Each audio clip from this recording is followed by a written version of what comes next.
नमस्कार, मैं हूं अर्चित और आप देख रहे हैं 4AM टुडे टीवी, जहां खबरें मिलेंगी आपको बिल्कुल सच्चाई के साथ, बिना किसी तोड़ मरोड़ के। तो आइए रुक करते हैं आज की इस बड़ी और खास खबर की ओर। आज की बड़ी खबर, राज्यसभा में दिए गए इस बयान ने संसद के भीतर हलचल बढ़ा दी है।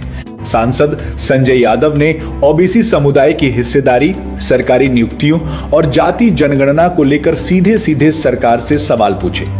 उन्होंने कहा कि देश की आबादी में बड़ा हिस्सा पिछड़े वर्ग का है, लेकिन सत्ता के केंद्रों में उनकी मौजूदगी उस अनुपात में दिखाई नहीं देती।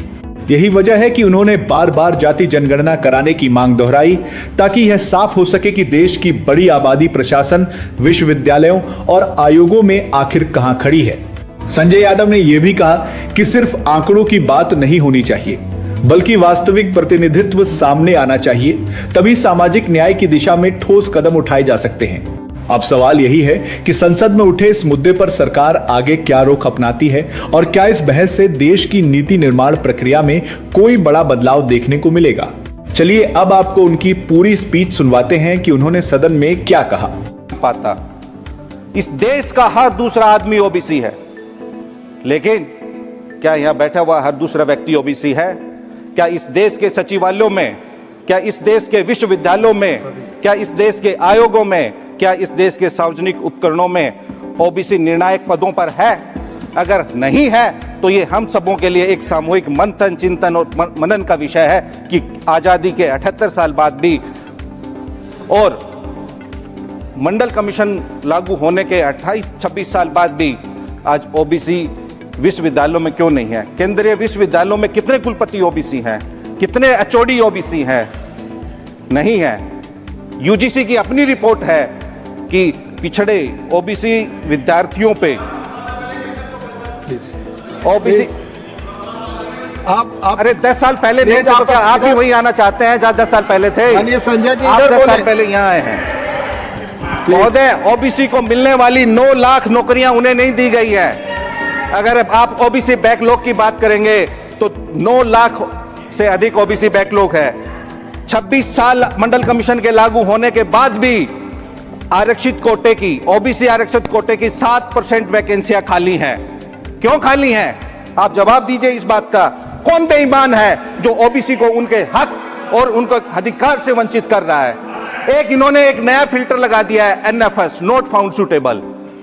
देश के हर दूसरा आदमी ओबीसी है और इन लोगों को एक काबिल ओबीसी नहीं मिलता, सुटेबल नहीं मिलता, इनको कोई उपयुक्त नहीं लगता।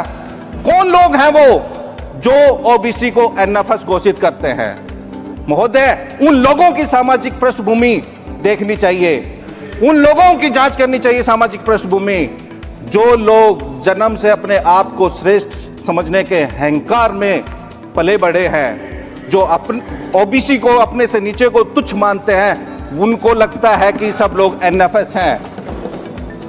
अगर ओबीसी, इस देश का हर दूसरा आदमी आपको एनएफएस लगता है तो आप उसको अपने बराबर लाने के लिए क्या कर रही है, आपको इसमें मेंशन करना चाहिए।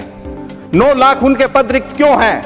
इसका आपको ओबीसी का जो बात आती है, इतना न्यायिक हस्तक्षेप बढ़ जाता है। ओबीसी के मसले वर्षों वर्षों से कोर्ट में पड़े हैं, सारी रिपोर्ट्स देते हैं।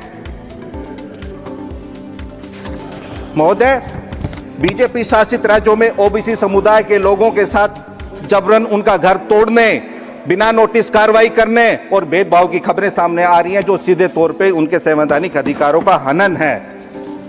शासित वर्ग, विशेष रूप से पिछड़े, दलित और वंचित, अभी भी न्याय की प्रतीक्षा कर रहे हैं।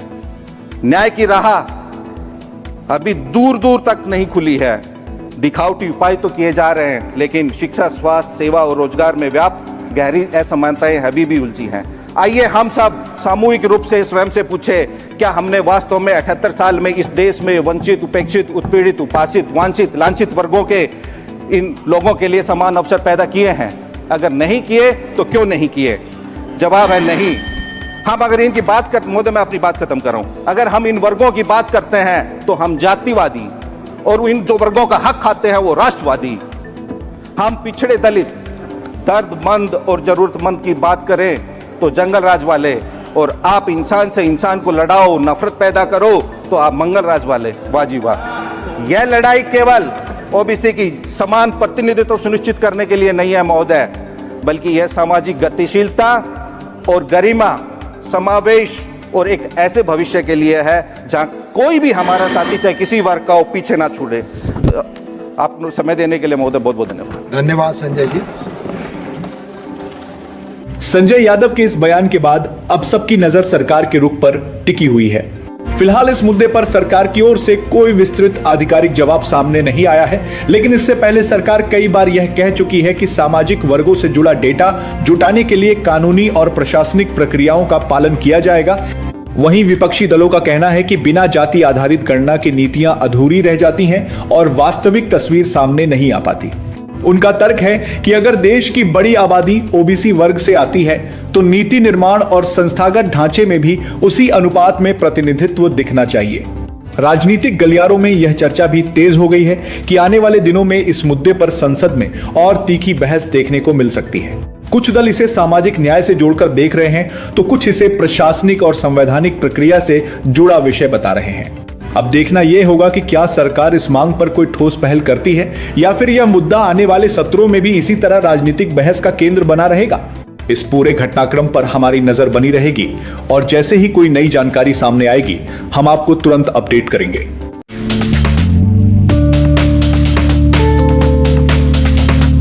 अगर आपको हमारा ये वीडियो पसंद आया हो तो इसे लाइक करें, शेयर करें और हाँ, हमें सब्सक्राइब और फॉलो करना बिल्कुल ना भूलें ताकि आप देश और दुनिया की कोई भी खबर मिस ना करें। तो जुड़े रहिए हमारे साथ और देखते रहिए 4AM टुडे टीवी, खबर भी असर भी।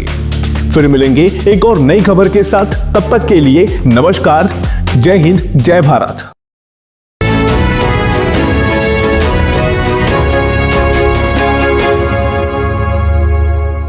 आप देख रहे हैं 4AM टुडे टीवी, नए भारत का नया नजरिया।